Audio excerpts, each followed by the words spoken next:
Spoiler warning for chapter 72 of Kagurabachi. If you don't want to be spoiled, keep scrolling. Alright, getting straight into it. We finally got the reveal of the true history of the Seitei War. So it turns out that the small country that appeared off the coast of Japan was not just a land full of savages. It was actually a small nation with its own whole society on it that was made up of people that were extremely resistant to the da, ah, Datsenseki, which is the material used to make the enchanted blades. And while they did initially invade Japan and cause a lot of death and destruction, eventually, once the enchanted blades were made, they were quickly beaten back, and they really knew this.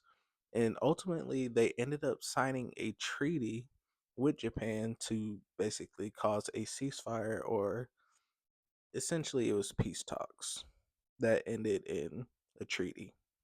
And while this would usually be the end of the war, that is not what happened. So the user of the Shinichi, which who we know as the Swordmaster, was not content with this and essentially wanted to annihilate everybody on the island.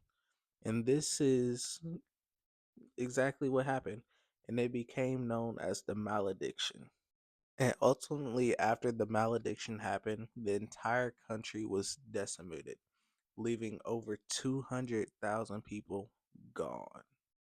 But because of the state that Japan was in at the end of the war and after the treaty was signed, the public could not know what actually happened, as it would cause too much internal turmoil within the country, and it would essentially make rebuilding so much harder.